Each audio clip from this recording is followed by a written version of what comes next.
વિદ્યાર્થી મિત્રો, આજે આપણે ધોરણ 10 વિષય વિજ્ઞાન નો પેપર સોલ્યુશન જોઈશું. કુલ ગુણ 80 છે. પેપરની સૂચના છે કે તમામ વિભાગ ફરજિયાત છે. સૂચનાની સામે બતાવવામાં આવેલ સંખ્યા વિભાગના કુલ ગુણ દર્શાવે છે. જરૂર જણાય ત્યાં સ્વચ્છ, પ્રમાણસર અને નામ નિર્દેશવાળી આકૃતિ દોરવી, એટલે આકૃતિ પેન્સિલથી દોરવી અને પ્રશ્નોના જવાબ વિભાગ પ્રમાણે ક્રમસર લખવા. એક નવો વિભાગ નવા પેજથી શરૂ કરવો. હવે આપણે વિભાગ એ શરૂ કરીએ. વિભાગ એ ની અંદર પ્રશ્ન 1 થી 24 ના જવાબ સૂચના મુજબ લખો. 1 થી 24 પ્રશ્નો આપેલા છે. એમાં દરેક પ્રશ્નનો 1 ગુણ અને કુલ ગુણ છે 24. નીચે આપેલા વિધાનો માટે તેમની નીચે આપેલ વિકલ્પોમાંથી સાચો વિકલ્પ પસંદ કરો. પહેલો પ્રશ્ન છે 10 ml NaOH ના દ્રાવણનું 8 ml આપેલ દ્રાવણના વડે સંપૂર્ણ તટસ્થીકરણ થાય છે. જો આપણે તે જ NaOH નું 20 ml દ્રાવણ લઈએ તો તેને તટસ્થ કરવા માટે HCl ના દ્રાવણ ની જરૂરી માત્રા લખો. જો 10 ml NaOH નું દ્રાવણ હોય તો 8 ml આપેલ HCl ના દ્રાવણ વડે સંપૂર્ણ તટસ્થ. 10 હોય તો 8, તો 20 હોય તો 8 દુ 16, ડબલ થઈ જાય ને. 10 નું 20 થયું તો 8 નું 16. તો એ સાચો જવાબ છે વિકલ્પ ડી, 16 ml. બીજો પ્રશ્ન છે બ્યુટેનોન 4 કાર્બન ધરાવતું સંયોજન છે જેમાં ક્રિયાશીલ સમૂહ ખાલી જગ્યા છે. બ્યુટેનોન તો એનો ક્રિયાશીલ સમૂહ છે વિકલ્પ સી, કીટોન. એના પછી ત્રીજો પ્રશ્ન પાચન માર્ગના કયા ભાગમાં ખોરાકનું સંપૂર્ણ પાચન થાય છે? વિકલ્પ આપેલા છે જઠર, મુખગુહા, મોટું આંતરડું અને નાનું આંતરડું. તો પાચન માર્ગના કયા ભાગમાં સંપૂર્ણ પાચન થાય? તો એનો સાચો જવાબ છે વિકલ્પ ડી, નાનું આંતરડું. ચોથો પ્રશ્ન નીચેનામાંથી કયું પદ પરિપથમાં વિદ્યુત પાવર દર્શાવતું નથી? તો એનો સાચો જવાબ છે IR², એટલે કે IR નો વર્ગ. એ વિદ્યુત પાવર દર્શાવતો નથી. પાંચમો પ્રશ્ન છે શબ્દકોશમાં જોવા મળતા નાના અક્ષરો વાંચવા માટે તમે નીચે આપેલ પૈકી શું પસંદ કરશો? નાના અક્ષરો વાંચવા માટે અંતર્ગોળ લેન્સ, બહિર્ગોળ લેન્સ, અંતર્ગોળ અરીસો કે બહિર્ગોળ અરીસો? તો નાના અક્ષર વાંચવા માટે બહિર્ગોળ લેન્સ વપરાય છે. વિકલ્પ બી આવશે. છઠ્ઠો પ્રશ્ન લઘુદ્રષ્ટિની ખામી ધરાવતી વ્યક્તિની આંખમાં પ્રતિબિંબ ક્યાં રચાય છે? તો એનો સાચો જવાબ છે કે લઘુદ્રષ્ટિની ખામી ધરાવતી વ્યક્તિની આંખમાં પ્રતિબિંબ નેત્રપટલની આગળના વિસ્તારમાં રચાય છે. વિકલ્પ સી આવશે. એના પછી આપણે જોઈએ કે નીચે આપેલ વિધાનો સાચા બને તે રીતે ખાલી જગ્યા પૂરો.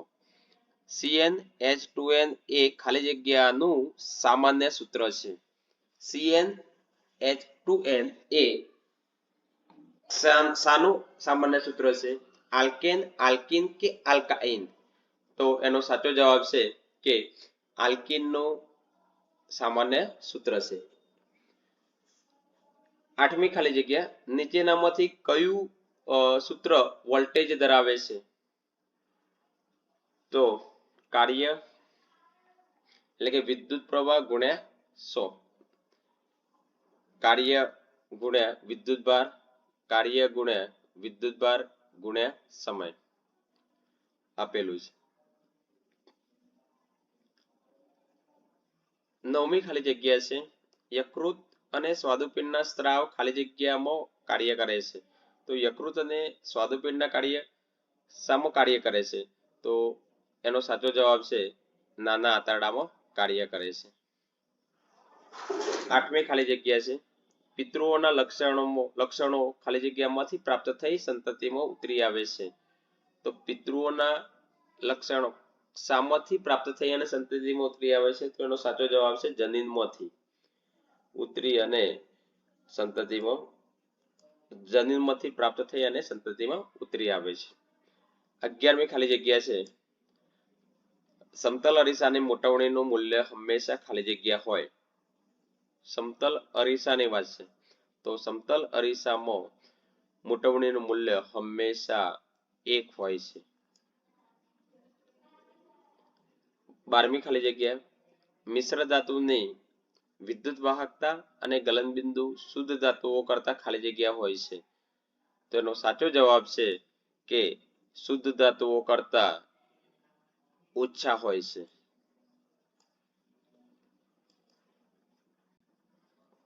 એના પછી આપણે જોઈએ કે નીચે આપેલા વિધાનો સાચા છે કે ખોટા લખો.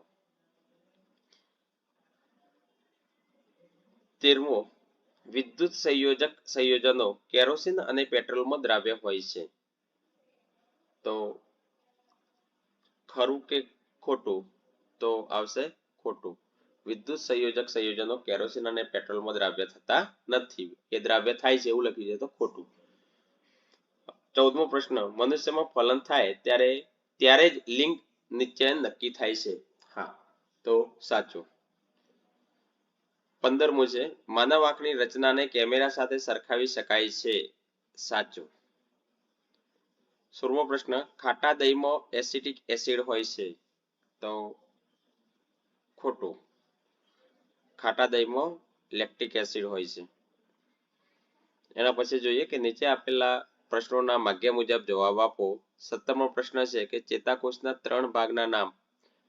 ચેતાકોષમાં શિખાતંતુ, અક્ષતંતુ અને ચેતાંત હોય છે. એના પછી 18મો સવાલ છે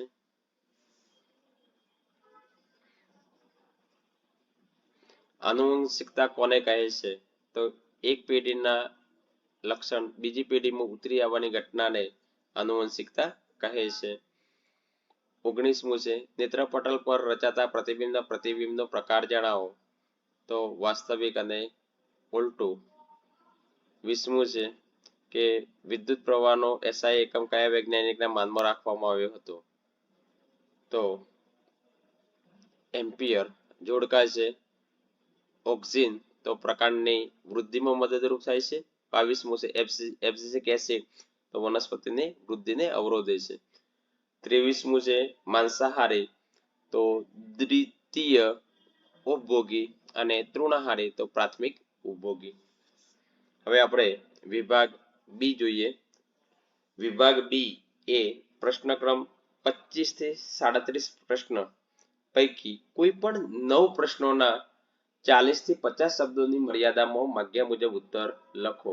દરેક પ્રશ્નના 2 ગુણ છે. એટલે કે 12 પ્રશ્નોમાંથી આપણે 9 પ્રશ્નો લખવાના છે. એટલે 9 દુ 18.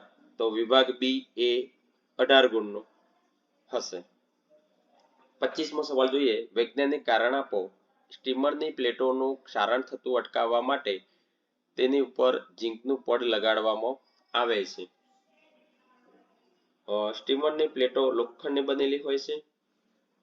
તેની ઉપર પાણી અને ભેજની હાજરીને લીધે અમુક સમય બાદ લાલાશ પડતો કથ્થાઈ રંગનું પડ જામી જાય છે, જેને કારણે લોખંડનું કટાવું અથવા લોખંડનું ક્ષારણ થયું કહેવાય. આથી લોખંડનું ક્ષારણ થતું અટકાવવા માટે લોખંડ કરતાં વધુ સક્રિય ધાતુ Zn એટલે કે ઝીંક નું તેની ઉપર પડ લગાડવામાં આવે છે. 26મો પ્રશ્ન છે ધાતુઓના કોઈ પણ 4 ભૌતિક ગુણધર્મો જણાવો. તો ધાતુઓ તેની શુદ્ધ અવસ્થામાં ચરકાટવાળી સપાટી ધરાવે છે. બીજું તે ઓરડાના તાપમાને ઘન પારા સિવાય અને સખત હોય છે. ત્રીજું તે તણાવપણા અને ટેપાવપણાનો ગુણ ધરાવે છે. અને ચોથું છે તે ઉષ્મા અને વિદ્યુતના સારા વાહક હોય છે. એના પછી આપણે 27મો પ્રશ્ન માનવ ઉત્સર્જનની નામ નિર્દેશયુક્ત આકૃતિ દોરો. આકૃતિમાં આપણે જોઈએ કે ડાબી મૂત્રપિંડ ધમની, ડાબું મૂત્રપિંડ, ડાબી મૂત્રપિંડ શિરા, આ ધમની છે અને આ શિરા છે. અને અહીંયા જે છે આ મહાધમની, ડાબી મૂત્રવાહિની, આ મહાશિરા,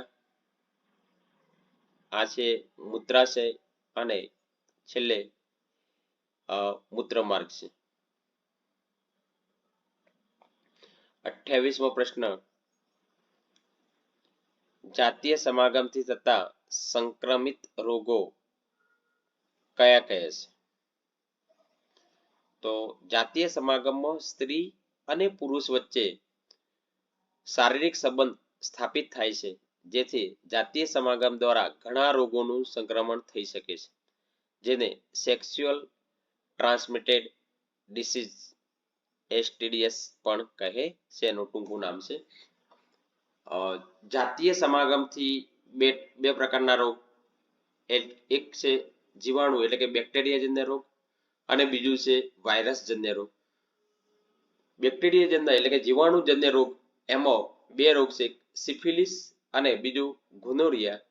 જ્યારે વાયરસજન્ય રોગ મસા એટલે ચામડી ઉપર ઉપસી આવતા મોટા તલ, અને બીજું છે HIV એઇડ્સ. જાતીય સમાગમ દરમિયાન નિરોધના ઉપયોગથી અનેક જાતીય રોગો કેટલીક હદ સુધી પ્રસરતા રોકી શકાય છે. 29મો સવાલ જોઈએ, DNA ની પ્રતિકૃતિ બનાવવી પ્રજનન માટે આવશ્યક કેમ છે?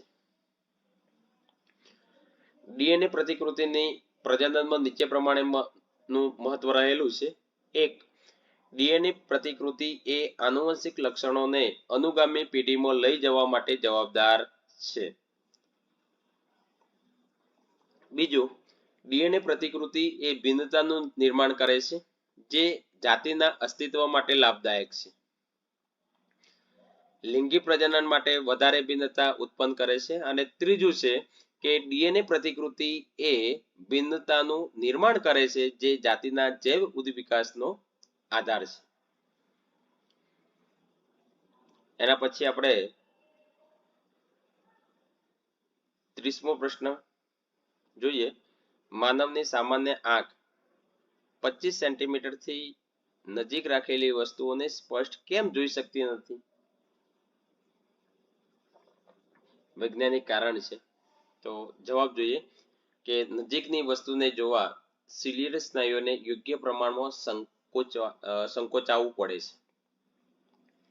પરિણામે આંખનો લેન્સ મધ્યમાંથી જાડો થાય છે અને તેથી તેની કેન્દ્ર લંબાઈ ઘટે છે, પરંતુ સિલિયરી સ્નાયુઓ અમુક હદથી વધારે સંકોચાઈ શકતી નથી, તેથી 25 સેન્ટીમીટર અંતરથી નજીકની વસ્તુઓને સ્પષ્ટ જોઈ શકાતી નથી. 31મો સવાલ, ઘર વપરાશના પરિપથમાં શ્રેણી જોડાણનો ઉપયોગ કેમ કરવામાં આવતો નથી? ઘર વપરાશમાં સમાંતર જોડાણનો ઉપયોગ કરવામાં આવશે અને શ્રેણી જોડાણનો ઉપયોગ કરવામાં આવતો નથી. કેમ? કારણ કે શ્રેણી જોડાણમાં અનેક ઉપકરણોમાંથી સમગ્ર પરિપથમાં વહેતો વિદ્યુત પ્રવાહ સમાન હોય છે, તેથી વિદ્યુત બલ્બ અને વિદ્યુત હીટરને શ્રેણીમાં જોડવા અવ્યવહારુ છે, કારણ કે બંને સારી રીતે કામ કરે એટલા માટે, અર્થાત તેઓ યોગ્ય રીતે ચાલે એટલા માટે તેમને તદ્દન જુદા જુદા મૂલ્યના વિદ્યુત પ્રવાહો જરૂરી છે.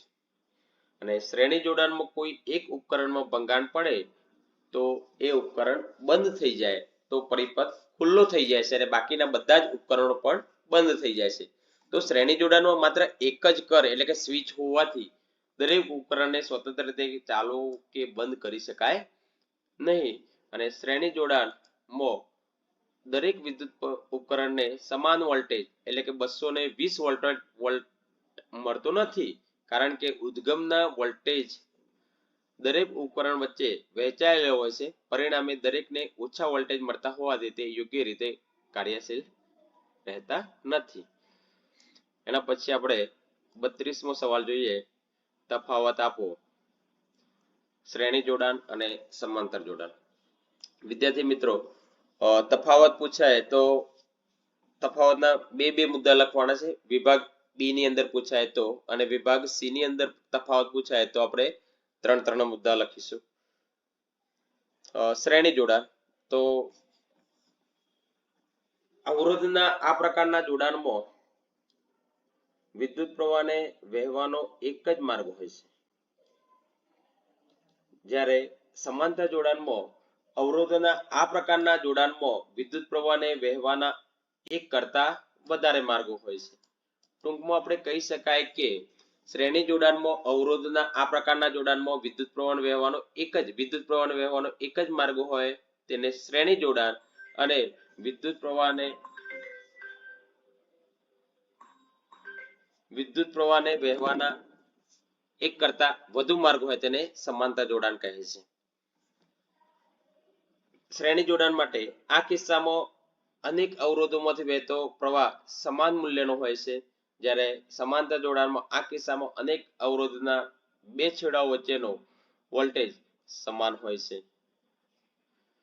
ત્રીજું, આ કિસ્સામાં દરેક અવરોધના બે છેડા વચ્ચેના વોલ્ટેજનો સરવાળો કુલ વોલ્ટેજ જેટલો હોય છે, જ્યારે સમાંતર જોડાણ માટે આ કિસ્સામાં દરેક અવરોધમાંથી વહેતા પ્રવાહનો સરવાળો પરિપથમાં વહેતા કુલ પ્રવાહ જેટલો હોય છે.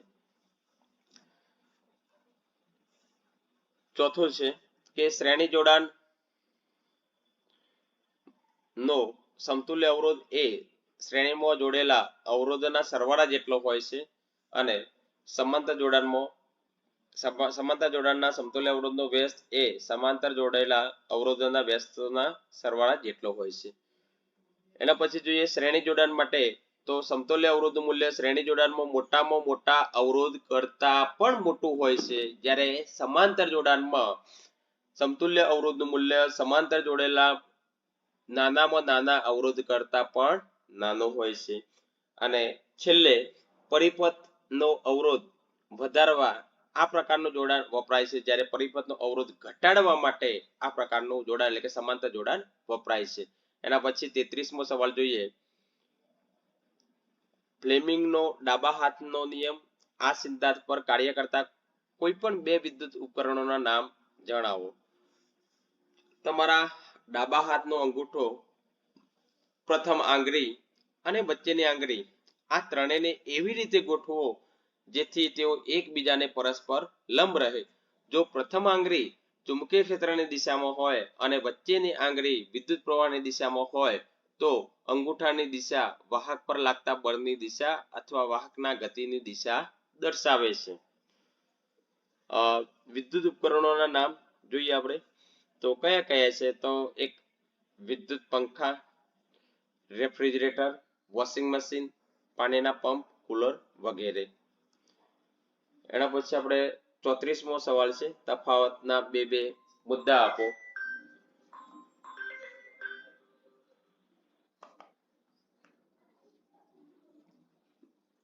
એક જૈવ વિઘટનીય કચરો અને જૈવ વિઘટનીય કચરો. તો જૈવ વિઘટનીય કચરો જે કચરાનું જૈવ પ્રક્રિયાઓ વડે વિઘટન કરી શકાય તેને જૈવ વિઘટનીય કચરો કહે છે, અને જૈવ અવિઘટનીય કચરો જે કચરાનું જૈવ પ્રક્રિયાઓ વડે વિઘટન કરી ન શકાય તેને જૈવ અવિઘટનીય કચરો કહે છે.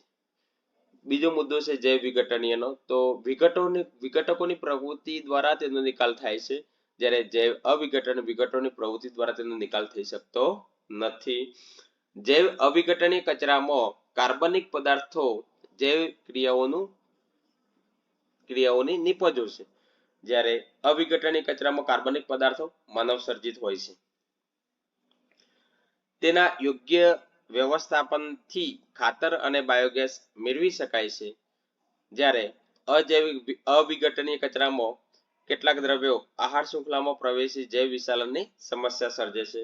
અને જૈવ અવિઘટનીય પાંચમો મુદ્દો કે સડેલા શાકભાજી, ફળ, છાલ, મૃત, સજીવ વગેરે જે વિઘટનીય કચરો છે, જ્યારે અવિઘટનીયમાં કાચ, પ્લાસ્ટિક, પોલિથીન, રાસાયણિક જંતુનાશકો વગેરે જેવી અવિઘટનીય કચરો.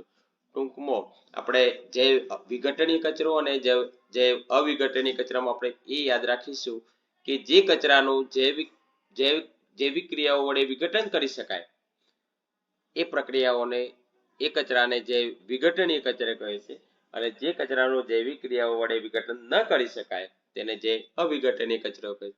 અને બીજો મુદ્દો એ રાખવાનો યાદ કે જૈવ વિઘટનીય કચરામાં સડેલા શાકભાજી, ફળ, છાલ, મૃત શરીર વગેરે, જ્યારે જે અવિઘટનીયમાં કાચ, પ્લાસ્ટિક, પોલિથીન, રાસાયણિક જંતુનાશકો વગેરે. 35મો પ્રશ્ન છે, નૈસર્ગિક સ્ત્રોતોનું વ્યવસ્થાપન શા માટે જરૂરી છે? તો પૃથ્વી પર નૈસર્ગિક સ્ત્રોતો મર્યાદિત છે. વસ્તી વધારાને કારણે નૈસર્ગિક સ્ત્રોતોની માંગ ખૂબ જ ઝડપથી વધતી જાય છે. નૈસર્ગિક સ્ત્રોતોનું વ્યવસ્થાપન લાંબા સમયગાળાને દ્રષ્ટિકોણ રાખી કરવું જોઈએ, જેથી ભવિષ્યની વધુમાં વધુ પેઢીઓ સુધી સ્ત્રોતો પ્રાપ્ત થાય અને ટૂંકા ગાળાના લાભ માટે તેનું અભિશોષણ ન થાય. આ વ્યવસ્થાપનમાં એ બાબત સુનિશ્ચિત કરવામાં આવે કે તેનું વિતરણ સમાજના બધા જ ભાગોમાં સમાન રીતે થાય. સ્ત્રોત મેળવતી વખતે કે તેના ઉપયોગ દરમિયાન નુકસાન ન પહોંચે. દાખલા તરીકે ખનનથી પ્રદૂષણ થાય છે, કારણ કે ધાતુ નિષ્કર્ષણની સાથે વધુ માત્રામાં કચરો પણ નીકળે છે. આથી સુપોષિત નૈસર્ગિક સ્ત્રોતોના વ્યવસ્થાપનમાં નકામા પદાર્થોના નિકાલની વ્યવસ્થા પણ થવી જરૂરી છે. એના પછી આપણે 36મો સવાલ જોઈએ. તફાવતના બે મુદ્દા લખો. લસિકા અને રુધિર. તો લસિકા એટલે શું અને રુધિર એટલે? તો લસિકા એ રંગવિહીન પેશી જળ છે, જ્યારે રુધિર એ લાલ રંગની જીવંત પ્રવાહી સંયોજક પેશી છે. બીજો મુદ્દો જોઈએ લસિકાનો. લસિકામાં કેટલાક પ્રમાણમાં રુધિરરસ, પ્રોટીન અને રુધિર કોષો હોય છે, જ્યારે રુધિરમાં પ્રવાહી રુધિરરસ અને મુક્ત રુધિર કોષો હોય છે. લસિકા આંતરકોષીય સ્થાનો, લસિકા વાહિકાઓ અને લસિકા વાહિનીઓમાં વહન પામે છે. રુધિરમાં રુધિર હૃદય, ધમનીઓ, શિરાઓ અને રુધિર કેશિકાઓમાં વહન પામે છે. લસિકા રુધિરમાંથી છૂટું પડીને રુધિર પરિવહનમાં પાછું વળે છે, જ્યારે રુધિર સ્વતંત્ર પ્રવાહી સંયોજક પેશી છે. લસિકા નાના આંતરડા દ્વારા અભિશોષણ પામેલી ચરબીનું વહન કરે છે, જ્યારે રુધિર એ પોષક દ્રવ્યો, ઉત્સર્ગ દ્રવ્યો, શ્વસન વાયુઓ વગેરેનું વહન કરે છે. ફ્યુઝ વિશે ટૂંકમાં સમજ. તો તમામ ઘરેલું વિદ્યુત પરિપથમાં વિદ્યુત ફ્યુઝ એક મહત્વનો વિદ્યુત ઘટક છે. તેના ઉપયોગથી પરિપથમાં શોર્ટ સર્કિટ કે ઓવરલોડિંગને કારણે થતા અકસ્માતો જેવા કે વિદ્યુત શોક, આગ, વિદ્યુત ઉપકરણોને થતું નુકસાન વગેરે અટકાવી શકાય છે. ફ્યુઝ એ અતિ મહત્વની સલામત રચના છે. ફ્યુઝ એ નીચા ગલનબિંદુ વાળો ટૂંકો, પાતળો તાંબાનો તારનો બનેલો હોય છે, અને પરિપથમાં વિદ્યુત પ્રવાહ સલામત મર્યાદા કરતા વધી જાય તો તે ઓગળીને તૂટી જાય છે. તેથી પરિપથ ખુલ્લો બની જાય છે. એના પછી આપણે વિભાગ સી જોઈએ. વિભાગ બી ની અંદર 25 નંબર થી 37 નંબર એટલે 12 પ્રશ્નો જોયા. હવે વિભાગ સી ની અંદર પ્રશ્ન ક્રમ 38 થી 46 એટલે કે 9 પ્રશ્નો માં કોઈ પણ 6 પ્રશ્નો 9 માંથી 6 પ્રશ્નોના 60 થી 80 શબ્દોના ની મર્યાદામાં માગ્યા મુજબ ઉત્તર લખો. દરેક પ્રશ્નો એટલે કે એક પ્રશ્નનો 3 ગુણ છે, તો 6 પ્રશ્નો લખવાના, 6 તારી 18 ગુણ, એટલે વિભાગ સી 18 ગુણનું. આપણે જોયું કે વિભાગ એ 24 ગુણ, વિભાગ બી એ 18 ગુણ અને વિભાગ સી પણ 18 ગુણનો છે. વિભાગ સી નો 38મો પ્રશ્ન આપણે જોઈએ કે વિસ્થાપન પ્રક્રિયા કોને કહે છે? ઉદાહરણ આપી સમજાવો. વિસ્થાપન એટલે શું? તો જે રાસાયણિક પ્રક્રિયામાં વધુ ક્રિયાશીલ તત્વ ઓછા ક્રિયાશીલ તત્વને તેના સંયોજન એટલે કે દ્રાવણમાંથી દૂર કરે છે, મુક્ત કરે છે, તેને વિસ્થાપન પ્રક્રિયા કહે છે. હવે વિસ્થાપન પ્રક્રિયાના આપણે 2 થી 3 આપણે ઉદાહરણ જોઈશું. એમાં Fe એટલે કે આયન તો વધુ ક્રિયાશીલ તત્વ એ ઓછા ક્રિયાશીલ તત્વને તો Fe plus copper sulphate CuSO4 copper sulphate વચ્ચે પ્રક્રિયા કરતા આયન સલ્ફેટ અને કોપરને દૂર કરે છે. FeSO4 અને Cu એટલે કોપર બને છે. એ જ રીતે આયનની જગ્યાએ આપણે ઝીંક લઈએ અને ઝીંક અને કોપર સલ્ફેટ વચ્ચે પ્રક્રિયા કરતા ઝીંક સલ્ફેટ અને કોપર મુક્ત થાય. એવી જ રીતે ત્રીજું ઉદાહરણ છે Pb એટલે કે લેડ અને કોપર ક્લોરાઇડ CuCl2 વચ્ચે પ્રક્રિયા થઈને Pb ક્લોરાઇડ એટલે કે લેડ ક્લોરાઇડ અને કોપર મુક્ત થાય છે. અહીં Zn Fe અને Pb એ Ag અને કોપર કરતા વધુ સક્રિય તત્વો છે. 39મો પ્રશ્ન છે થર્મિસ્ટ પ્રક્રિયા સમજાવો. વધુ સક્રિય ધાતુઓ ઓછી સક્રિય ધાતુઓને તેમના સંયોજનમાંથી વિસ્થાપિત કરે છે. આવી વિસ્થાપિત પ્રક્રિયાઓ ખૂબ જ વધુ ઉષ્માક્ષેપક હોવાથી મળતી ધાતુ પીગળેલી અવસ્થામાં મળે છે. આવી પ્રક્રિયાને થર્મિસ્ટ પ્રક્રિયા કહે છે. ઉદાહરણ જોઈએ આપણે આયન 3 ઓક્સાઇડ એટલે Fe2O3 આયન ઓક્સાઇડ ની એલ્યુમિનિયમ સાથેની પ્રક્રિયાથી મળતી પીગળેલી આયન ધાતુનો ઉપયોગ રેલવેના પાટા અથવા મશીનના તિરાડ પડેલા ભાગો જોડવામાં થાય છે. અહીંયા સમીકરણ એનું જોઈએ Fe2O3 એટલે કે આયન ઓક્સાઇડને એલ્યુમિનિયમ સાથે પ્રક્રિયા કરતા Fe અને Al2O3 એલ્યુમિનિયમ ઓક્સાઇડ પ્લસ ઉષ્મા બને છે. આ પ્રક્રિયાને સંતુલિત સમીકરણ સંતુલિત કરેલું છે. તો Al2 છે તો અહીંયા 2 લગાવ્યું છે આપણે. Fe2 છે એટલે Fe ની આગળ 2 મૂકેલા છે.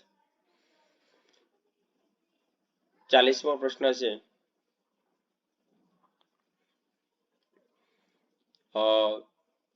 ટૂંગણો લખો.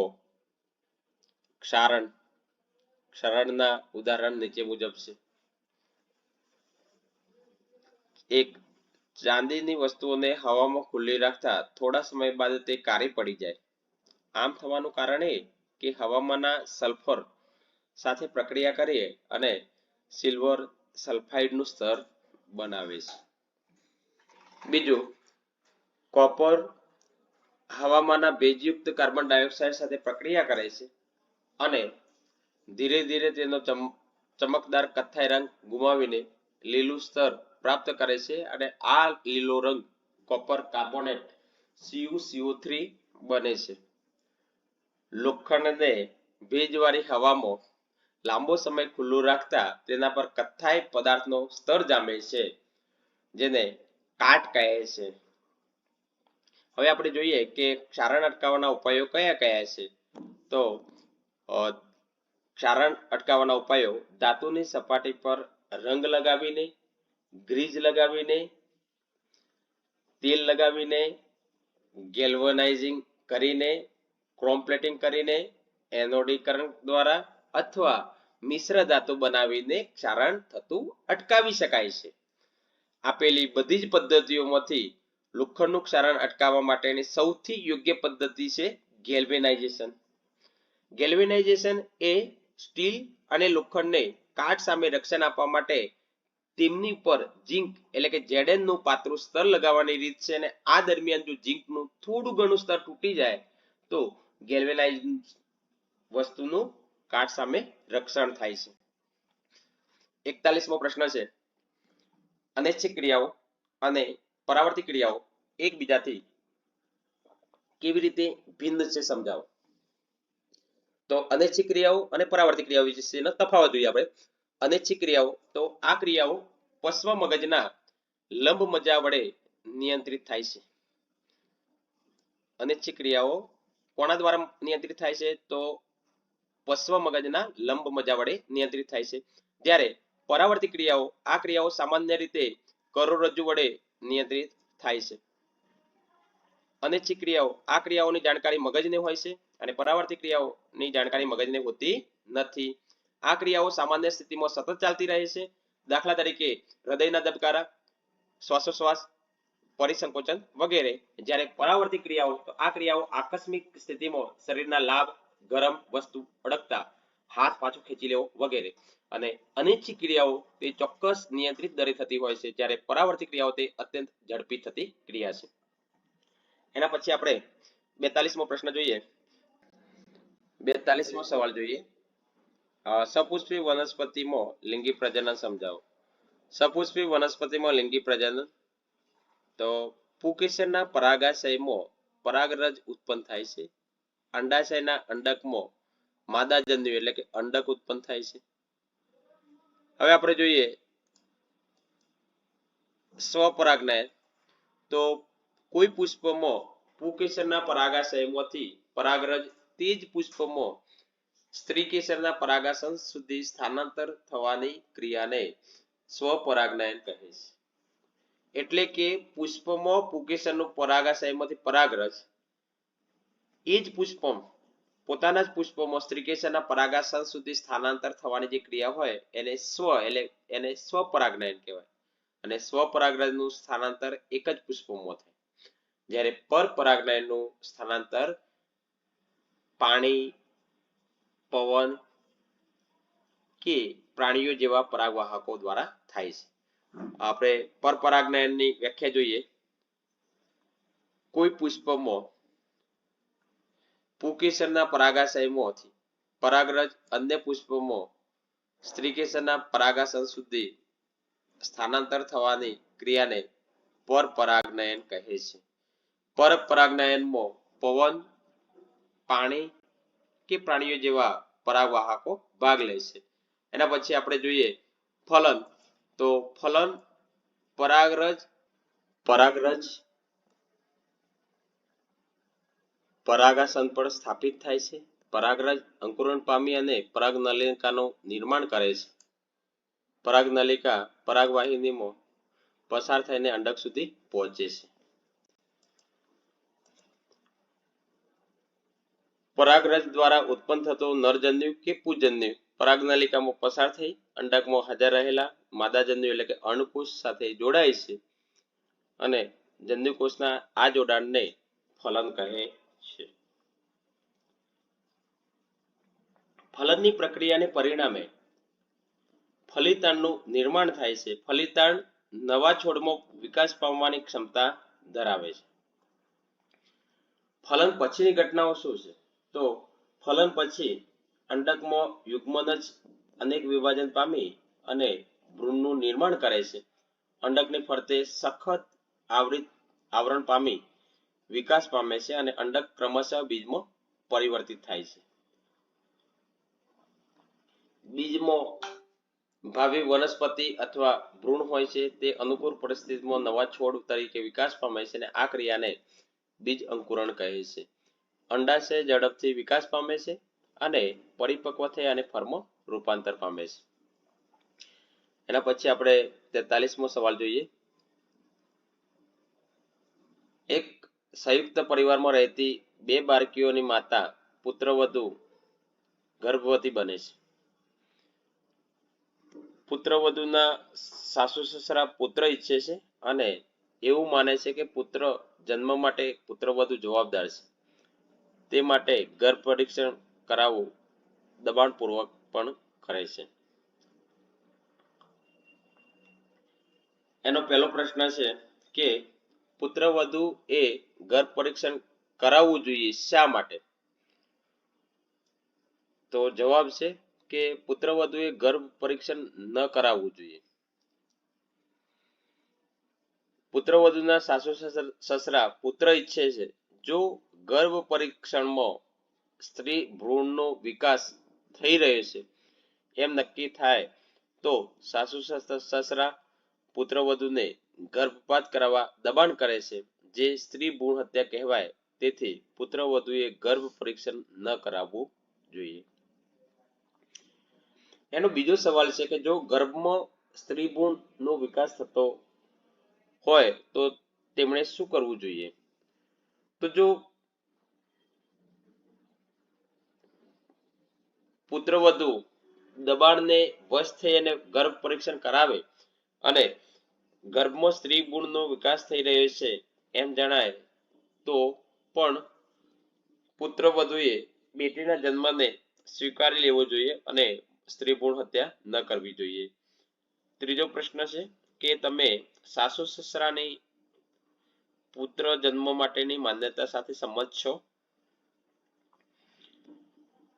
તો એનો જવાબ છે કે સાસુ સસરાને પુત્ર જન્મ માટે પુત્રવધુ એટલે કે સ્ત્રી જવાબદાર છે તે માન્યતા સાથે સંમત નથી. સ્ત્રી જવાબદાર નથી કારણ કે પુત્ર કે પુત્રી જન્મે તે માટે સ્ત્રી નહીં પણ પુરુષ જવાબદાર છે. પુરુષમાં બે પ્રકારના શુક્રકોષો ઉત્પન્ન થાય છે. 50% શુક્રકોષો એક્સ લિંગી રંગસૂત્ર ધરાવે છે અને 50% શુક્રકોષો વાય લિંગી રંગસૂત્રો ધરાવે છે. જ્યારે સ્ત્રીમાં બધા જ અંડકોષો એક જ પ્રકારના એક્સ લિંગી રંગસૂત્રો ધરાવે છે. એટલે કે સ્ત્રીમાં XX રંગસૂત્રો છે જ્યારે પુરુષની અંદર XY રંગસૂત્રો છે. પુરુષનો કયો શુક્રકોષ ફલનમાં ભાગ લે છે તેના આધારે બાળકની જાતિ નક્કી થાય છે. જો પુરુષનો વાય શુક્રકોષ ફલનમાં ભાગ લે તો XY એટલે કે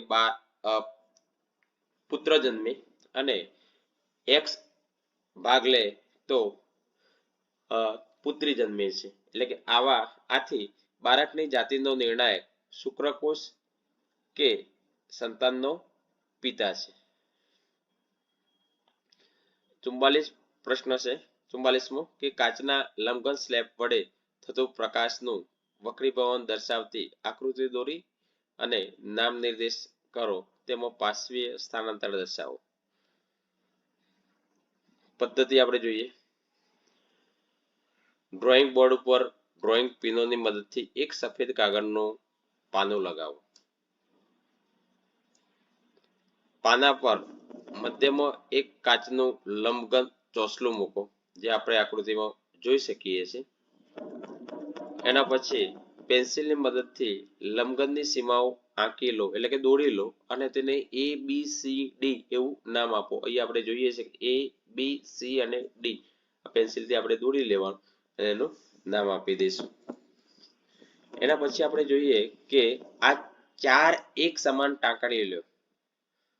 4 એક સરખી ટાંકણીઓ લેવો અને 2 ટાંકણીઓ E અને F શિરોલંબ એવી રીતે લગાવો કે જેથી તેમને જોડતી રેખા AB સાથે કોઈ ખૂણો બનાવે અને ટાંકણી E અને F ના પ્રતિબિંબોને લંબઘનની વિરુદ્ધ સપાટી પરથી જુઓ. તો બીજી 2 ટાંકણી લેવાની અને એ G અને H ને એવી રીતે લગાવો કે જેથી ટાંકણીઓ G અને H તથા E અને F ના પ્રતિબિંબોને એક સીધી રેખા પર દેખાય. ટાંકણીઓ તથા લંબઘન ચોસલાને ઉપાડી લો. ટાંકણીઓ E અને F ની અણીના સ્થાન જોડો અને આ રેખાને AB સુધી લંબાવો અને EF અને AB જ્યાં મળે ત્યાં O નામ આપો. તેવી જ રીતે G અને H ના સ્થાનને જોડવાનું અને તેને સીધી ધાર સાથે સુધી લંબાવો અને HG અને CD જ્યાં મળે ત્યાં O' નામ આપો. હવે બિંદુ O અને O' જોડો તો આકૃતિમાં દર્શાવ્યા પ્રમાણે રેખા EF તૂટક રેખાથી P સુધી લંબાવો. એ આપણે જોઈ શકીએ છીએ તૂટક રેખાથી P સુધી લંબાવેલી છે. બીજું કે O આગળથી રેખા AB ને લંબ N અને N' દોરો અને O' આગળથી રેખા CD ને લંબ M અને M' દોરો. હવે રેખા O અને P ને લંબ O'L દોરો. અવલોકનો જોઈએ તો પ્રકાશનું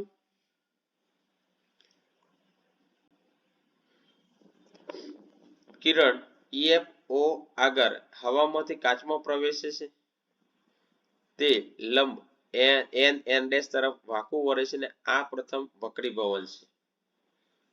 O' આગળનું પ્રકાશનું કિરણ કાચમાંથી હવામાં પ્રવેશે છે અને તે લંબ M સુધી M' થી દૂર વાંકું વળે છે અને GH કિરણ રૂપે હવામાં ગતિ કરે છે. આ તેનો બીજો વક્રીભવન છે.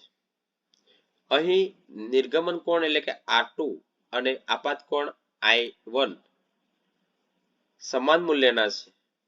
એટલે કે નિર્ગમન કિરણ એ આપાત કિરણની મૂળ દિશાને સમાંતર છે. આનું કારણ લંબગનની બંને AB અને CD ધાર બાજુ એક સમાન માધ્યમ હવા છે અને આપાત કિરણ અને નિર્ગમિત કિરણ સમાંતર છે પરંતુ સહેજ બાજુ ખસેલું માલુમ પડે છે. આને પાર્શ્વીય સ્થાનાંતર કહે છે જે આકૃતિ L અને O' વડે દર્શાવે છે.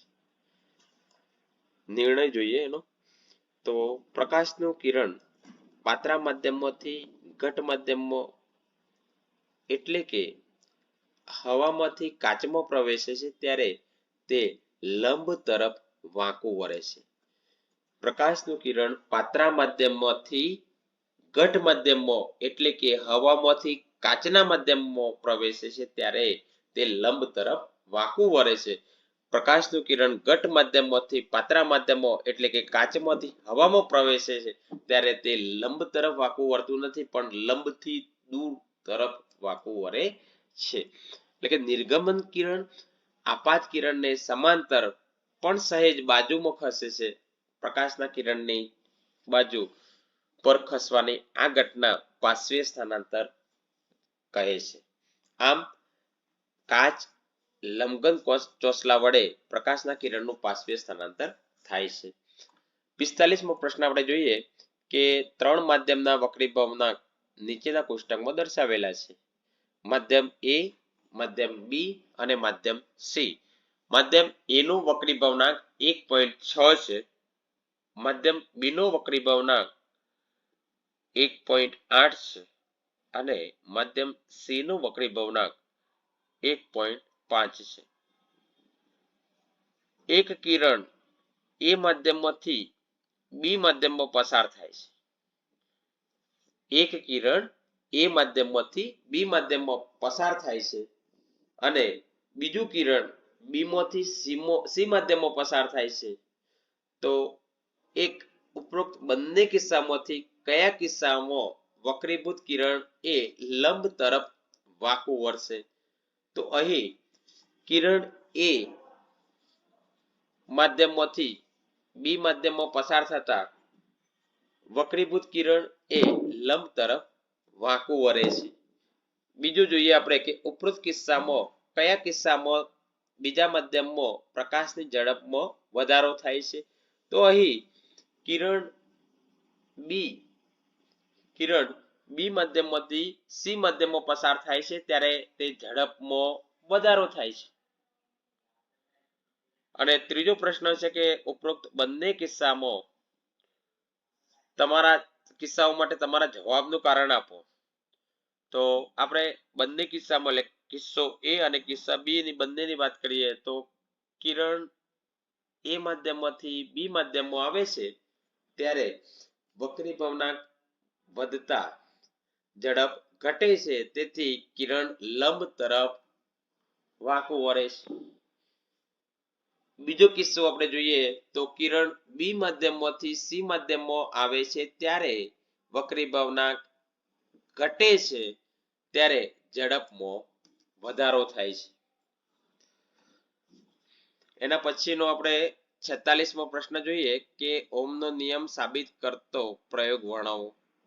ઓહમનો નિયમ જોઈએ આપણે તો અચળ તાપમાને વાહકમાંથી પસાર થતો વિદ્યુત પ્રવાહ I તે વાહકના બે છેડા વચ્ચે લાગતો વિદ્યુત સ્થિતિમાનના તફાવત એટલે કે V ના સમપ્રમાણમાં હોય છે. હેતુ છે ઓહમનો નિયમ સાબિત કરવો. સાધનો આપણે જોઈએ નિક્રોમ તાર, એમીટર, વોલ્ટમીટર, 1.5 વોલ્ટના 4 વિદ્યુત કોષ અને કળ. રીત સૌપ્રથમ આકૃતિમાં દર્શાવ્યા પ્રમાણે પરિપથ નક્કી કરો. આ પરિપથમાં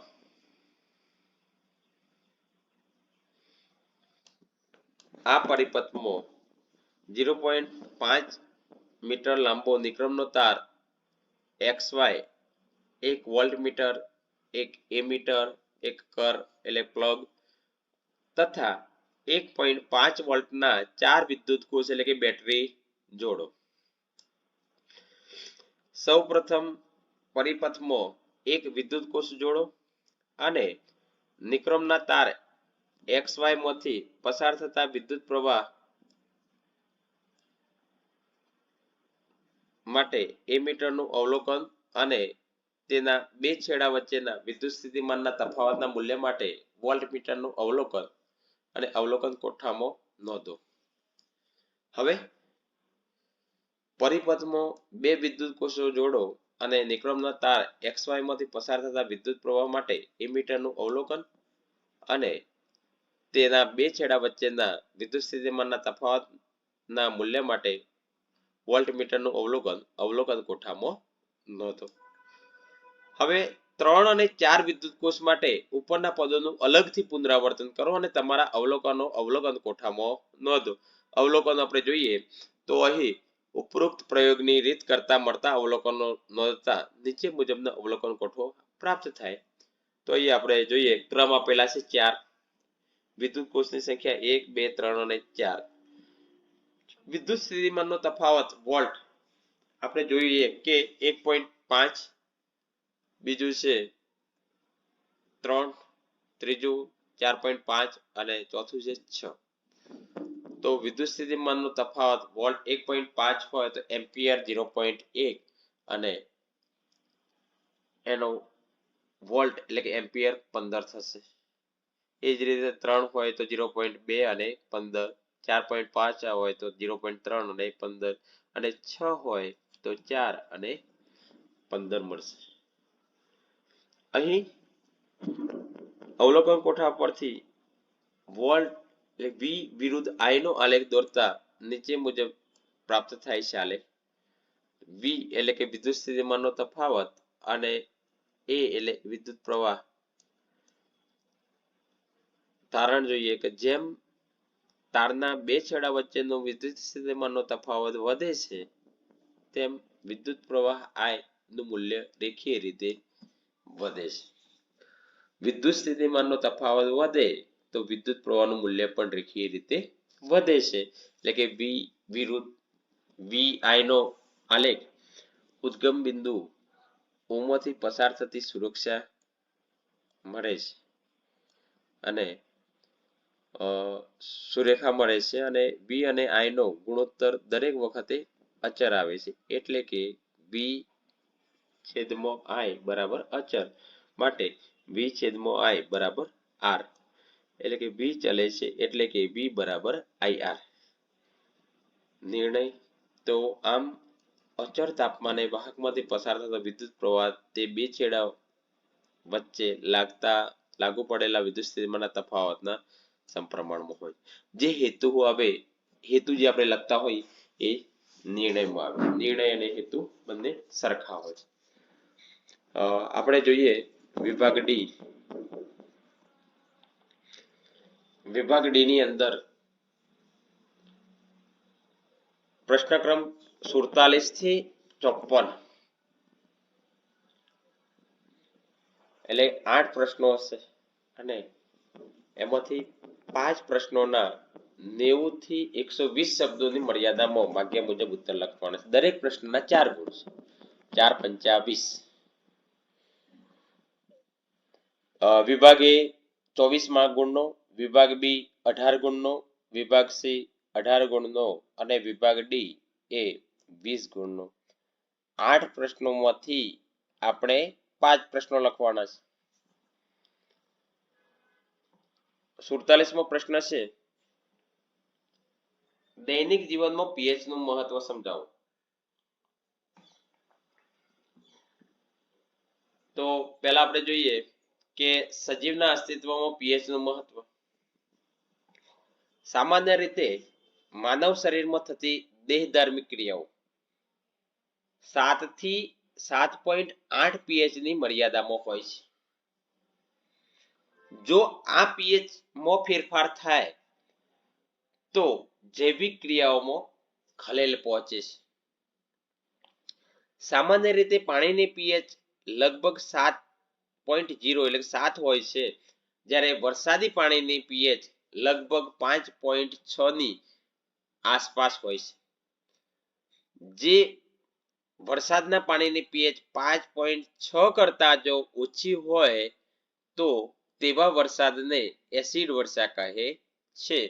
એસિડ વાળું પાણી જ્યારે નદી, તળાવ કે તળાવ જેવા જળાશયોમાં ભળે છે ત્યારે તેમના પાણીની પીએચ ઘટે છે. પરિણામે આ જળાશયોની માછલીઓ, સૂક્ષ્મજીવો, જલજ વનસ્પતિઓ જેવી જલીય જીવસૃષ્ટિનું અસ્તિત્વ જોખમાય છે. દૈનિક જીવનમાં પીએચ નું મહત્વ. જમીનનું પીએચ ની વાત કરીએ તો જમીન વનસ્પતિના તંદુરસ્ત વિકાસ માટે પીએચ મર્યાદાની જરૂરિયાત હોય છે અને જમીનની પીએચ 6.5 થી 7.3 ની વચ્ચે હોય તો તેવી જમીનમાં છોડનો વિકાસ સારો થાય છે. આથી ખેડૂત એસિડિક જમીનને તટસ્થ કરવા માટે જમીનમાં લાઇમ એટલે કે કેલ્શિયમ ઓક્સાઇડ CaO ઉમેરે છે અને બેઝિક જમીનને તટસ્થ કરવા માટે જમીનમાં જીપ્સમ ઉમેરે છે. દૈનિક જીવનમાં પીએચ નું મહત્વમાં જોઈએ કે પાચન તંત્રમાં પીએચ નું મહત્વ. ખોરાકના પાચનમાં જઠર અગત્યનો ભાગ ભજવે છે અને જઠર હાઇડ્રોક્લોરિક એસિડ ઉત્પન્ન કરે છે. તે જઠરમાંથી નુકસાન પહોંચાડ્યા વગર ખોરાકનું પાચન કરવામાં મદદરૂપ થાય છે. પરંતુ અપચા દરમિયાન જઠરમાં ખૂબ વધુ માત્રામાં એસિડ ઉત્પન્ન થવાથી જઠરમાં દર્દ અને બળતરા થાય છે, જેને આપણે એસિડિટી કહે છે. એસિડિટી ના ઉપચાર માટે બીજનો ઉપયોગ કરીએ છીએ, જેને પ્રતિ એસિડ પદાર્થ તે જઠરમાં રહેલા વધારાના એસિડનું તટસ્થીકરણ કહે છે. એન્ટાસિડ તરીકે મંદ બેઝિક પદાર્થો જેવા કે ખાવાના સોડા એટલે કે NaSCO3 અને milk of magnesium hydroxide, milk of magnesia ને બીજું આપણે કહીશું મેગ્નેશિયમ હાઇડ્રોક્સાઇડ MgOH2 નો ઉપયોગમાં લેવાય છે. દૈનિક જીવનમાં પીએચ નું મહત્વ જોઈએ તો દાંતનું ક્ષયન એટલે કે સડવું રોકવામાં પીએચ નું મહત્વ. જ્યારે મોંના અંદરના ભાગની પીએચ 5.5 કરતા ઘટી જાય તો દાંતનો સડો એટલે ક્ષયન થાય છે. દાંતનું ઉપરનું પડ કેલ્શિયમ ફોસ્ફેટ જેવા કઠિન પદાર્થનું બનેલું હોય છે અને તે પાણીમાં ઓગળતું નથી, પરંતુ મોંની અંદરની પીએચ 5.5 કરતા ઘટી જાય ત્યારે તે પડ ખવાઈ જાય છે, જેને દાંતનું ક્ષયન કહે છે. મોંમાં હાજર રહેલા બેક્ટેરિયા જમ્યા પછી મોંમાં બાકી રહેલા ખોરાકના ઘટકો અને શર્કરાના વિઘટનથી એસિડ ઉત્પન્ન કરે છે, જે દાંતના ક્ષયન માટે જવાબદાર છે. આથી ખોરાક ખાધા પછી દાંત સાફ કરવા જોઈએ. દાંત ચોખ્ખા કરવા માટે વપરાતી ટૂથપેસ્ટમાં સામાન્ય રીતે બેઝિક પદાર્થો હોય છે અને જે વધારાના એસિડને તટસ્થ કરે છે, પરિણામે દાંતનો સડો અટકાવી શકાય છે. દૈનિક જીવનમાં pH ની મહત્વમાં જોઈએ આપણે કે મધમાખીના ડંખની અસરના ઉપચારમાં તો મધમાખી જ્યારે ડંખ મારે છે ત્યારે તેનો ડંખ એસિડ મુક્ત કરે છે, જેને લીધે દર્દ અને સોજો આવે છે.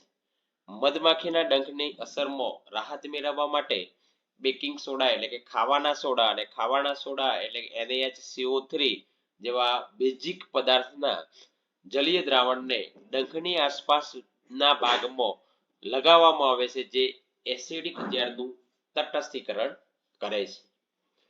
આ ઉપરાંત કવચ એટલે કે નેટલ નામની એક તૃણીય વનસ્પતિના પાંદડાના ડંખ મારતા રોમ મિથેનોઇક એસિડ ઉત્પન્ન કરે છે. આથી તેના સ્પર્શથી દાહક દર્દ અનુભવાય છે.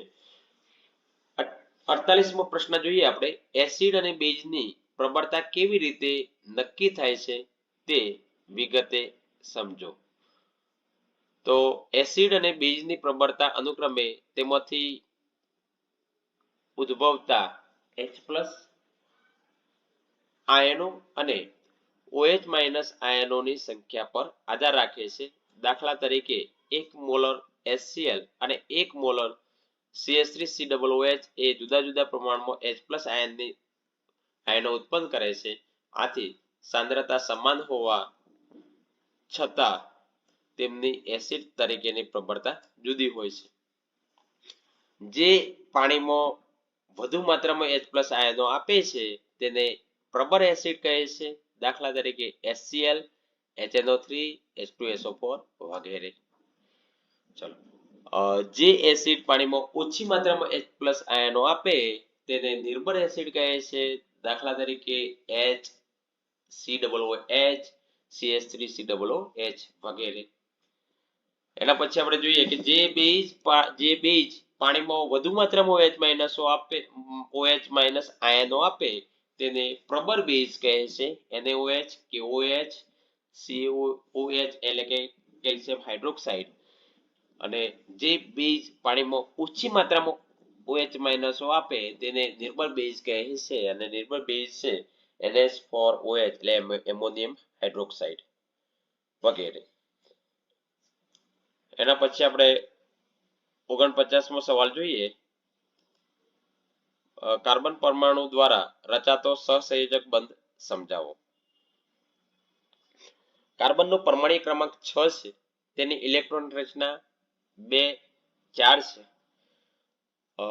અહીં કાર્બન તેની અંદરની કક્ષામાં 2 ઇલેક્ટ્રોન ધરાવે છે અને બાહ્યતમ કક્ષામાં 4 ઇલેક્ટ્રોન. તો કોઈ પણ તત્વની સક્રિયતા સંપૂર્ણ ભરાયેલ બાહ્ય કક્ષા એટલે કે નિષ્ક્રિય વાયુ જેવી રચના પ્રાપ્ત કરવાની વૃત્તિને આધારે સમજાવી શકાય છે. અને કાર્બનની આ બાહ્યતમ કક્ષામાં 4 ઇલેક્ટ્રોન ધરાવે. આથી કાર્બન બે રીતે નિષ્ક્રિય વાયુ જેવી રચના પ્રાપ્ત કરી શકે છે. કાર્બનની તેની બાહ્યતમ કક્ષામાં 4 ઇલેક્ટ્રોન મેળવીને ઋણ આયન એટલે કે એનાયન બનાવે છે. પરંતુ 6 પ્રોટોન ધરાવતા કેન્દ્ર પાસે 10 ઇલેક્ટ્રોન એટલે કે 4 વધારાના ઇલેક્ટ્રોન સમાવવામાં મુશ્કેલી થઈ શકે છે. આથી કાર્બન તેની બાહ્યતમ કક્ષાના 4 ઇલેક્ટ્રોન ગુમાવીને ધન આયન એટલે કે કેટાયન બનાવી શકે છે. પરંતુ 6 પ્રોટોન ધરાવતા કેન્દ્ર પાસે 2 ઇલેક્ટ્રોન સમાવવાનો કાર્બન કેટાયન બનાવવા માટે મોટા પ્રમાણમાં ઉર્જાની જરૂર પડે છે. આથી કાર્બન પરમાણુ બીજા કાર્બન પરમાણુઓ સાથે અથવા અન્ય તત્વના પરમાણુઓ સાથે સંયોજકતા ઇલેક્ટ્રોનની ભાગીદારી કરીને આ સમસ્યાઓનો ઉકેલ લાવે છે. ભાગીદારી પામતા ઇલેક્ટ્રોન બંને પરમાણુઓની બાહ્યતમ કક્ષાના ઇલેક્ટ્રોન હોય છે અને બંને પરમાણુઓને નિષ્ક્રિય વાયુ જેવી રચના પ્રાપ્ત કરવા દોરી જાય છે. 50મો સવાલ છે, ટૂંક નોંધ લખો. વિષમપોષી પોષણ એટલે શું? તો ક્લોરોફિલ વિહીન સજીવો વિષમપોષી પોષણ ધરાવે છે. અન્ય સજીવોએ તૈયાર કરેલા જૈવિક પોષક તત્વો વિષમપોષીઓ દ્વારા ઉપયોગમાં લેવાય છે. આહાર એટલે કે ખોરાકના સ્વરૂપ, તેની પ્રાપ્યતા તેમજ ખોરાક ગ્રહણ કરવાની રીત આધારે વિષમપોષી પોષણ વિવિધ પ્રકારના હોઈ શકે છે. એક જોઈએ આપણે કે ખોરાકનો સ્ત્રોત અચળ સ્થિર હોય છે, જેમ કે ઘાસ અને ઘાસનો ઉપયોગ ગાય કરે છે. બીજું જોઈએ આપણે કે ખોરાકનો સ્ત્રોત ગતિશીલ હોય છે, એટલે કે હરણ તેનો ઉપયોગ વાઘ સિંહ કરે છે. સજીવો દ્વારા ખોરાક ગ્રહણ કરવાની અને તેનો ઉપયોગ કરવાની વિવિધ પ્રયુક્તિઓ. તો કેટલાક સજીવો જટિલ ખોરાકના ઘટકોનું શરીરની બહાર વિઘટન કરે છે અને ત્યારબાદ તેનું શોષણ કરે છે. દાખલા તરીકે તંતુમય ફૂગ, ઈસ્ટ અને મશરૂમ જેવી ફૂગ. કેટલાક સજીવો જટિલ ખોરાક અંતઃગ્રહણ કરી અને તેનું પાચન શરીરની અંદર કરે છે. ખોરાક અંતઃગ્રહણ તેમજ ખોરાકનું પાચન કરવાની રીત સજીવના શરીરની સંરચના અને કાર્યપદ્ધતિ પર આધારિત છે. તૃણાહારી પ્રાણીઓ તો ફક્ત પ્રાણીઓનો આહાર તરીકે ઉપયોગ કરે છે. દાખલા તરીકે ગાય અને હરણ. બીજું માંસાહારીમાં અન્ય પ્રાણીઓની આહાર તરીકે ઉપયોગ કરે, વાઘ અને સિંહ. અને તૃણાહારી અને માંસાહારી એટલે કે વનસ્પતિઓ અને તેમના ઉત્પાદનો તેમજ અન્ય પ્રાણીઓ અને તેમના ઉત્પાદનનો ઉપયોગ કરે છે, તેવા છે આપણે વંદો અને મનુષ્ય. અને ચોથું છે પરોપજીવી પોષણ. તો વનસ્પતિઓ અને પ્રાણીઓને મારી નાખ્યા વગર તેમનામાંથી પોષણ પ્રાપ્ત કરે. દાખલા તરીકે અમરવેલ, ઉદય, જૂ, જડો અને પટ્ટીકૃમિ.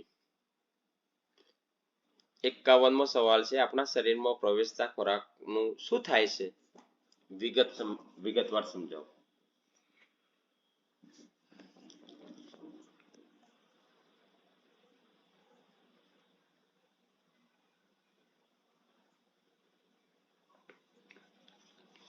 આપણે વિવિધ પ્રકારનો ખોરાક ખાઈએ છીએ.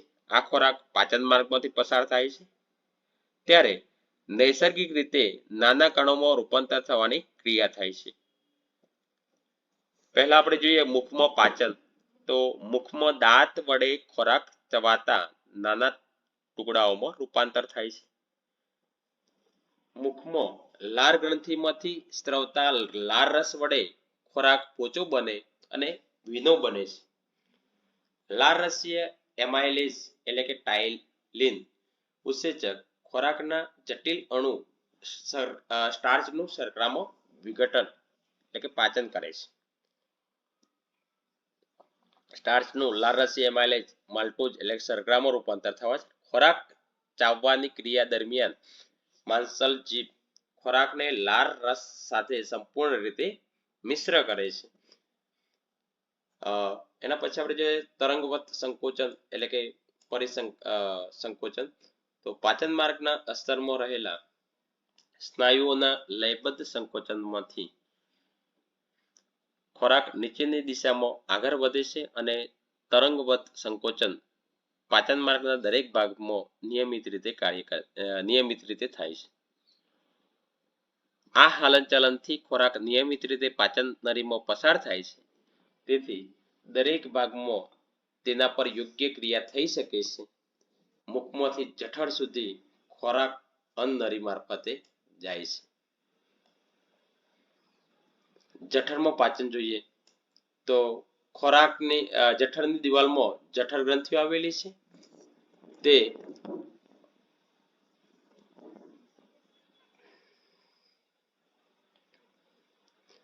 હાઇડ્રોક્લોરિક એસિડ એટલે કે HCl, પ્રોટીનનો પાચક ઉત્સેચક પેપ્સિન અને શ્લેષ્માનો સ્ત્રાવ કરે છે. આ મિશ્રણને જઠર રસ કહે છે. જઠરની સ્નાયુમય દિવાલ ખોરાકને જઠરમય એટલે જઠર રસ સાથે મિશ્ર કરે છે. હાઇડ્રોક્લોરિક એસિડ એટલે કે HCl એસિડિક માધ્યમ તૈયાર કરી અને પેપ્સિન ઉત્સેચકની પ્રક્રિયામાં મદદરૂપ થાય છે. સામાન્ય પરિસ્થિતિમાં શ્લેષ્મ જઠરના આંતરિક અસ્તરને એસિડ અને પેપ્સિનની અસર સામે રક્ષણ આપે છે.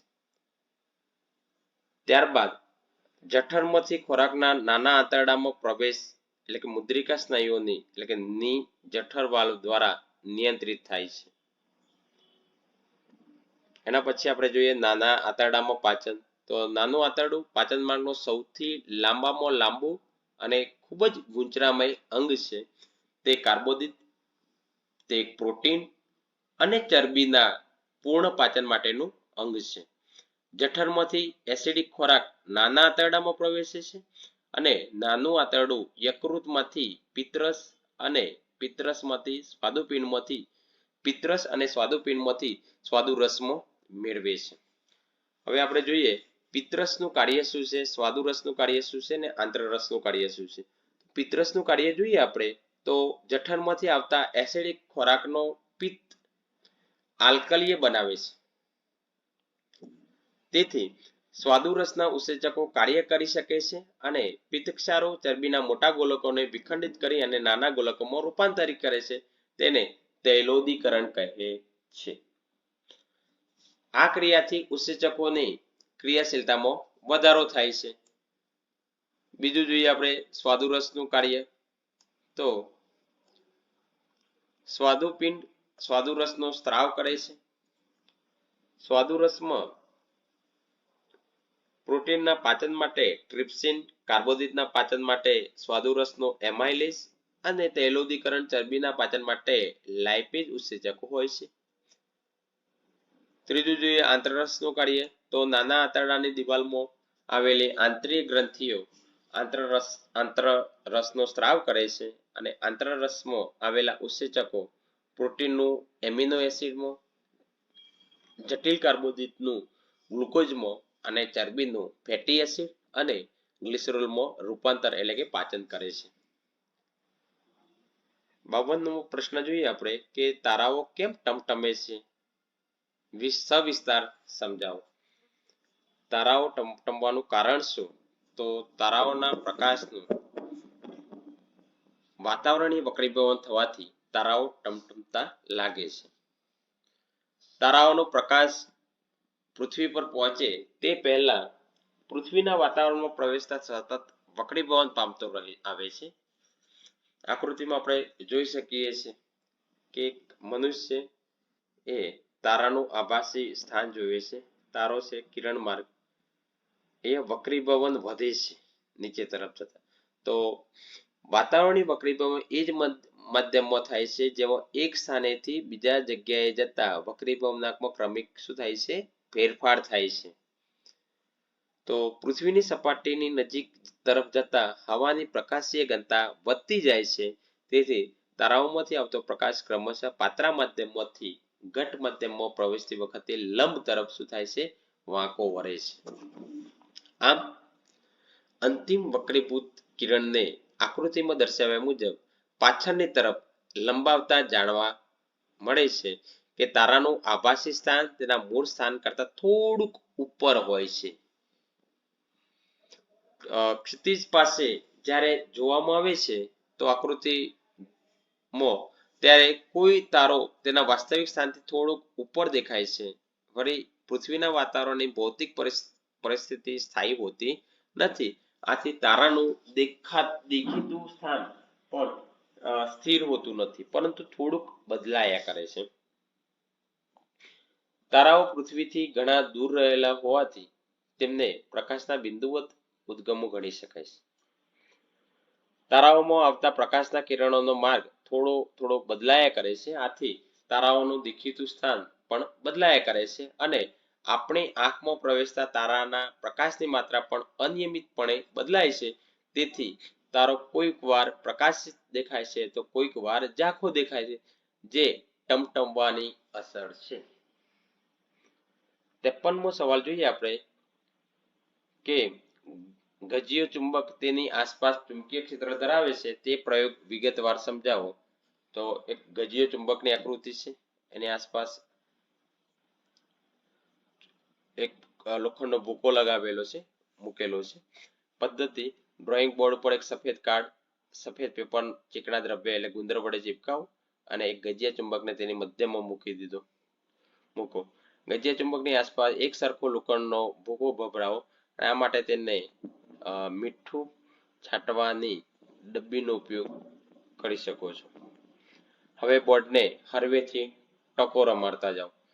તો અવલોકન જોઈએ તો લોખંડનો ભૂકો પોતાની જાતે જ આકૃતિમાં દર્શાવ્યા પ્રમાણે ચોક્કસ બાથમાં ગોઠવાઈ જાય છે અને ગજીયા ચુંબક પોતાની આસપાસના વિસ્તારમાં પોતાનો પ્રભાવ એટલે કે અસર ઉત્પન્ન કરે છે અને લોખંડનો ભૂકો બળ ઉદ્ભવે છે.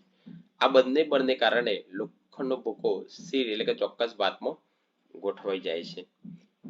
ચુંબકની આસપાસનો વિસ્તાર કે જેમાં ચુંબકના બળની અસર અનુભવાય છે ને તેને ચુંબકીય ક્ષેત્ર કહે છે. લોખંડના ભૂકાની ગોઠવણીથી જે રેખાઓ બને છે તેને ચુંબકીય ક્ષેત્ર રેખાઓ કહે છે. નિર્ણય એ છે કે ગજીય ચુંબક ચુંબકીય ક્ષેત્ર ઉત્પન્ન કરે છે જે તેની આસપાસ લોખંડનો ભૂકો ભભરાવીને શોધી શકાય છે. તો ચુંબકીય ક્ષેત્ર જો બહારની તરફ હોય તો એની દિશા ઉત્તરથી દક્ષિણ તરફની હોય છે અને ચુંબકીય ક્ષેત્રની ચુંબકીય બળની દિશા ચુંબકની અંદરની તરફ હોય તો દક્ષિણથી ઉત્તર તરફની એની દિશા હોય છે. 54મો સવાલ જોઈએ આપણે કે ટૂંકમાં સમજાવો જૈવિક વિશાલ. સજીવો તેમના આહાર એટલે કે ખોરાકની જરૂરિયાત માટે એકબીજા પર આધારિત રહી અને આહાર શૃંખલાની રચના કરે છે. આહાર શૃંખલા દ્વારા ઉર્જા અને પોષક દ્રવ્યો ક્રમશઃ ઉપલા પોષક સ્તરોમાં વહન પામે છે. જો નિવસન તંત્રના જૈવ ઘટકોમાં કોઈ જૈવ અવિઘટનીય પદાર્થ પ્રવેશ કરે તો ઉપલા પોષક સ્તરે તેની સાંદ્રતામાં ક્રમશઃ વધારો થતો રહે છે. કૃષિ વનસ્પતિઓના વિવિધ રોગ તેમજ કીટકોને બચાવવા માટે અનિયંત્રિત જંતુનાશકો અને રસાયણોનો ઉપયોગ કરવામાં આવે છે. આ રસાયણો ભૂમિ અને પાણીના સ્ત્રોતમાં ભરે છે. ભૂમિ અથવા પાણીમાંથી તેઓ વનસ્પતિના શરીરમાં અને ત્યાંથી તૃણાહારી પ્રાણીઓ અને પછી માંસાહારી પ્રાણીઓના શરીરમાં પ્રવેશે છે. આ રસાયણો જૈવ અવિઘટનીય હોવાથી તેઓ પ્રત્યેક પોષક સ્તરમાં વધારેમાં વધારે સંગ્રહ પામતા જાય છે જેને જૈવ વિશાલન કહે છે.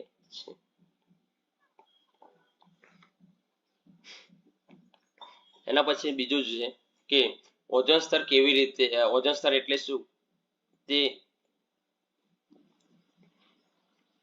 કોઈ નિવસન તંત્રને કેવી રીતે અસર પહોંચાડે છે. ઓઝોન એ કુદરતી વાયુ છે જે ઓક્સિજનના 3 પરમાણુમાંથી બનેલો છે. તેનું રાસાયણિક સૂત્ર O3 છે. તે રંગે વાદળી અને તીવ્ર ગંધ ધરાવે છે. વાતાવરણના ઉપલા સ્તરમાં ઓઝોન એક આવશ્યક કાર્ય કરે છે. આમ છતાં ભૂમિ સ્તરે ઓઝોન એક ઘાતક વિષ છે. ઓઝોન સ્તર સૂર્યમાંથી આવનારા પારજાંબલી કિરણોથી પૃથ્વીને રક્ષણ આપે છે અને આ પારજાંબલી કિરણો સજીવો માટે અત્યંત હાનિકારક હોય છે. આ રીતે વિદ્યાર્થી મિત્રો આજનો વિડીયો અહીં પૂરો થાય છે અને વિડીયો પસંદ આવ્યો હોય તો વિડીયોને લાઈક કરો, શેર કરો અને સબસ્ક્રાઇબ કરવાનું ભૂલતા નહીં.